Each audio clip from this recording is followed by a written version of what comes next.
The world is changing. Thanks to artificial intelligence, new innovations are coming out faster than ever before, from gene editing and self-driving cars to supercomputers and the chips that power them. And AI is already changing our lives in a big way, just like the smartphone did, and the internet before that, and the personal computer before that. So in this video, I'll highlight the companies set to dominate this multi-trillion-dollar market over the rest of the decade, and become the next Magnificent 7 in the process. These are my top 7 stocks to get rich without getting lucky. Your time is valuable, so let's get right into it. First things first, I'm not here to hold you hostage. So here's the full list of stocks I think will be the Magnificent 7 by 2030, and there are timestamps so you can jump around. But let me quickly point out a few things before you do. First, I'm not a financial advisor. My background is in electrical engineering and data science, and I have 10 years of industry experience using AI to solve real-world problems. Today, I'm a full-time investor, and I only invest inside my circle of competence, which is why every stock I cover focuses on AI and the chips that power it.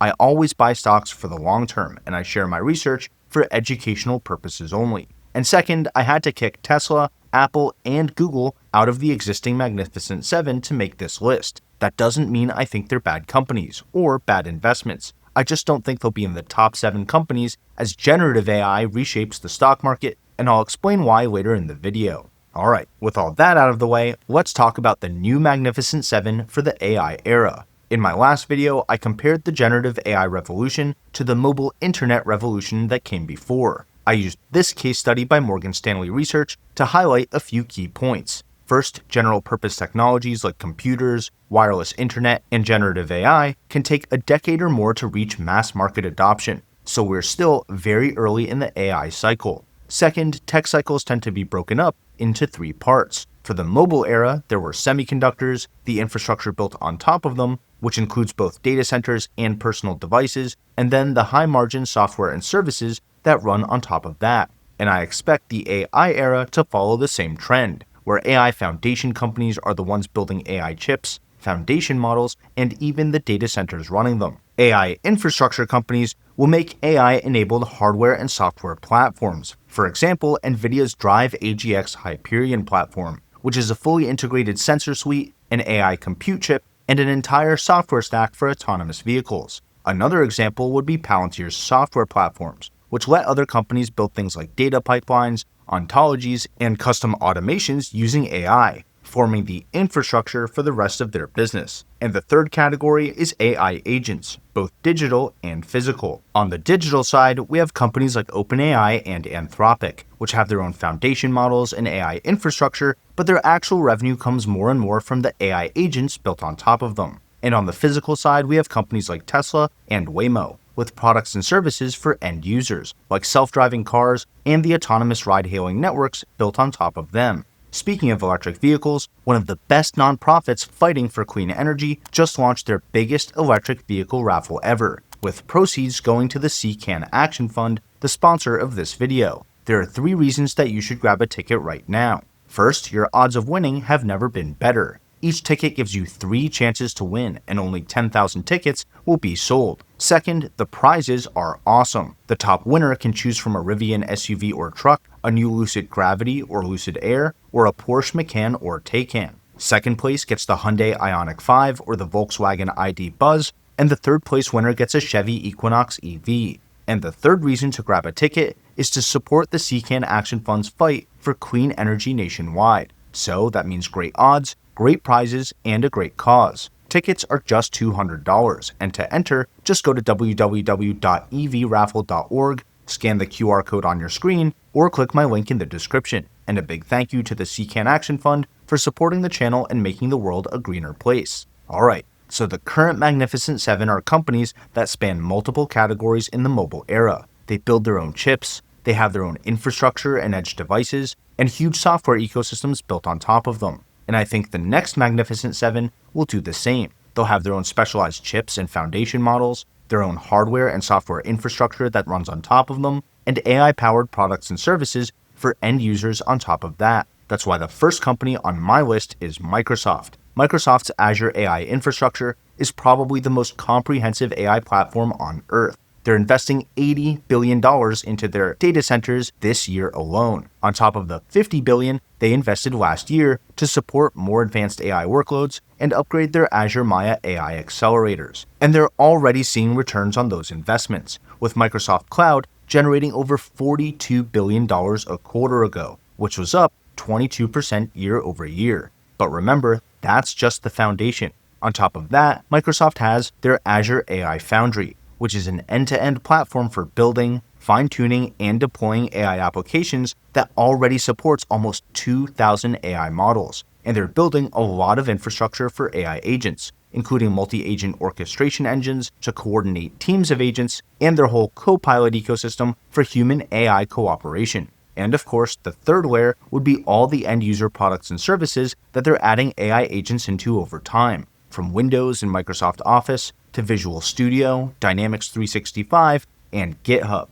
Microsoft's AI business is already pulling in $13 billion in annual revenue, which is up 175% year over year. And Microsoft Azure's overall revenue grew by 33% last quarter, with over a third of that growth coming directly from their AI services for end users. Microsoft stock is up by over 15% this year alone, even though it's already one of the largest and safest companies on the market, making it a great way to get rich without getting lucky. And now that you understand my 3 AI company categories, foundations, infrastructure, and agents, we can fly through the rest of my Magnificent 7. Up next is the world's largest company, with a market cap of $3.8 trillion. And for good reason. NVIDIA's hardware stack is the literal foundation for the generative AI revolution, with over a 90% share of the data center GPU market for AI workloads. NVIDIA has built an unbeatable ecosystem around their Hopper and Blackwell GPUs, including their NVLink switches for chip-to-chip connections, Quantum InfiniBand and Spectrum-X Ethernet for connecting multiple data center racks together, and innovations like NVLink Fusion to integrate with third-party chips, like Google's TPUs, Microsoft's Maya accelerators, and even AMD's Instinct GPUs. On top of all that, NVIDIA's CUDA platform has been the industry standard for GPU programming for 20 years now. GPUs enable parallel computing, which can speed up the slowest parts of codebases by up to 100 times over CPUs. Tasks like ray tracing, fluid dynamics, computational biology, statistical simulations, and of course, deep learning and AI model training, which is what every company is after right now. NVIDIA's data center segment alone generated $39 billion in quarterly revenue, which is up 73% year over year. And I expect that kind of growth to continue, thanks to their Blackwell Ultra architecture coming out later this year, followed by their Rubin GPUs in 2026, Rubin Ultra in 2027, and the Feynman architecture in 2028. I've made over 40 videos covering NVIDIA over the last 4 years, and the stock has almost 20x'd in that time frame. My current price target for NVIDIA is $204 per share, which implies a $5 trillion market cap and about another 33% upside from here. Alright, let's cover Amazon and Meta platforms together, since they're both already in the Magnificent 7 today, and they're spread nicely across our 3 categories. Amazon Web Services powers over 30% of the entire internet today, at a time where cloud infrastructure revenues are growing by over 20% year over year. They also own around 20% of Anthropic after investing over $8 billion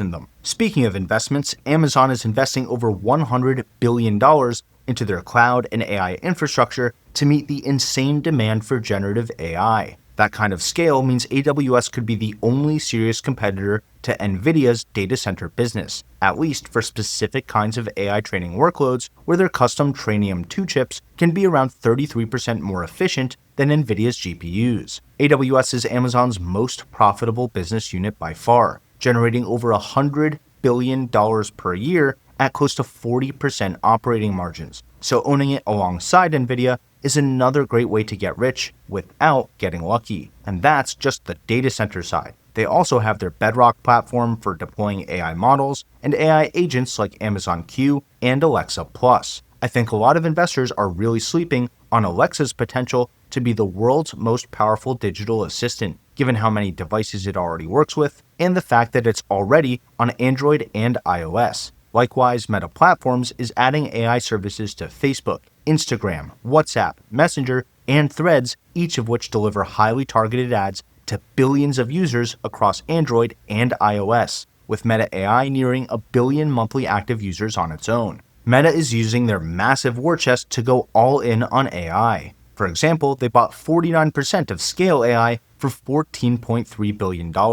That way, they can integrate their advanced data labeling technologies for AI training directly into their own portfolio. And they just launched a new AI research lab focused on superintelligence, offering compensation packages as high as $100 million per person to top AI researchers to build the team. And that's on top of Meta's Llama family of models, which are some of the most powerful open-source AI models on the market. Meta Platforms also generates well over $150 billion in annual revenues, with operating margins of over 40%. So while Amazon is a clear leader in AI foundations and infrastructure, Meta Platforms is a great way to invest in AI-infused end-user services that already have billions of users today. These next 3 companies are my new additions to the Magnificent Seven: Broadcom, TSMC, and Palantir. And to make room for them, I had to take Apple, Google, and Tesla off the list. Let me show you why. Apple has been struggling with its AI strategy even before OpenAI released ChatGPT.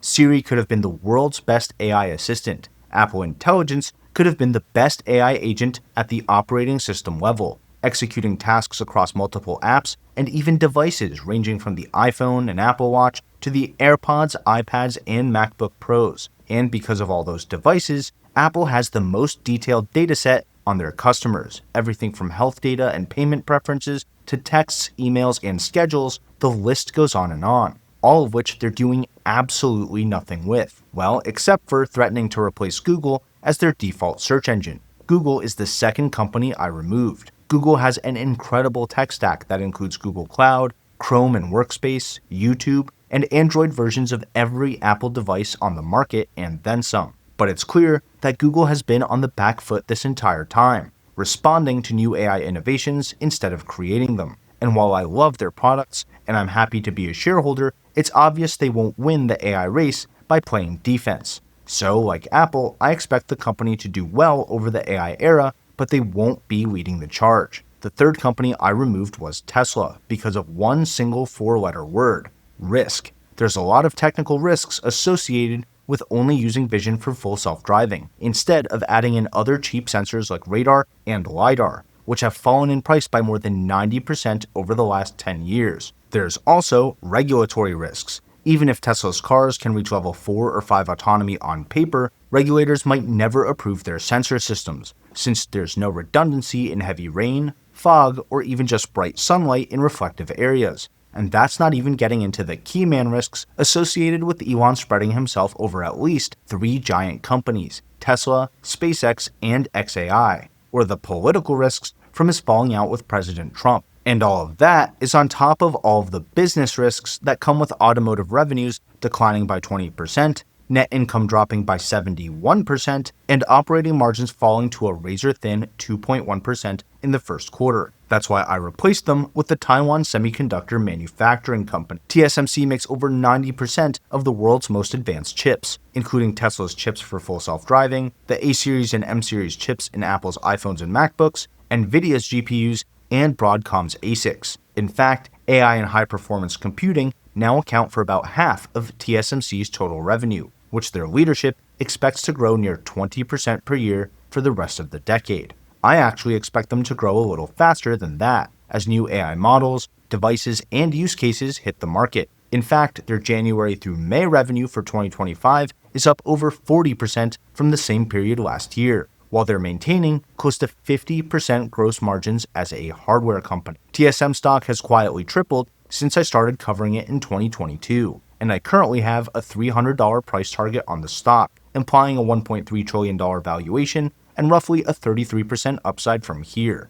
Broadcom is another company that I've been covering for years, because they make everything from high-performance switches and network interface cards all the way to custom chips for the big hyperscalers, including every generation of Google's tensor processing units, or TPUs. Their AI accelerator is called the XPU, which is designed to handle large-scale inference workloads at very low power, and their Tomahawk 6 switch can support clusters of over 100,000 of these chips. To put it plainly, Broadcom is NVIDIA's biggest competitor, not AMD. And the best way to get rich without getting lucky is to own the entire racecourse and not worry about who wins or by how much. And on the software side, Broadcom acquired Symantec, a cybersecurity platform focused on things like firewalls, application controls, and exploit prevention systems to safeguard computers against viruses, malware, and hackers. They also acquired VMware, which lets companies set up virtual machines to do things like pool resources from multiple servers to run more resource-hungry workloads, create isolated environments to process sensitive data, or just create backup machines that take over when a primary machine goes down. Broadcom's Q2 revenue came in at $15 billion, with 43% operating margins, which were up 44% year over year. Broadcom stock has been on an absolute tear lately, going up by over 40% since I covered it 3 months ago, and over 80% since I called the recent market bottom. So this is a company that I'd dollar cost average into slowly and over time. I actually think the fair value for Broadcom stock is closer to $235 today, making it around 15% overvalued in my view. And speaking of overvalued, let's talk about Palantir. Palantir is the only pure software company I'd put in our AI infrastructure group. Their platforms run on AWS, Azure, and Google Cloud, which are our AI foundations, and Palantir's customers use them to make products and services for users of their own. Palantir's artificial intelligence platform, AIP, helps enterprises automate complex workflows,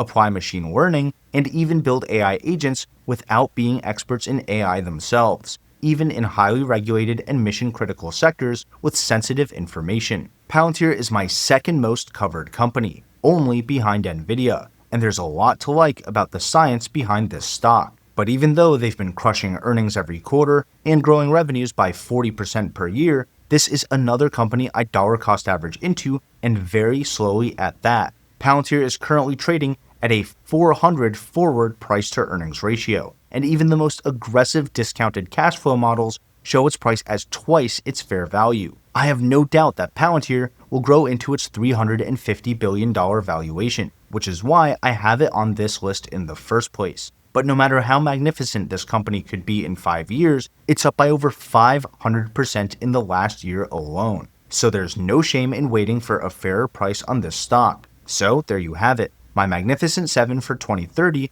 are Microsoft, NVIDIA, Amazon, Meta Platforms, Broadcom, TSMC, and Palantir. Let me know what companies would be on your list in the comments below. And thanks for watching to the end, even though I gave you everything up front. Until next time, this is ticker symbol U. My name is Alex, reminding you that the best investment you can make is in you.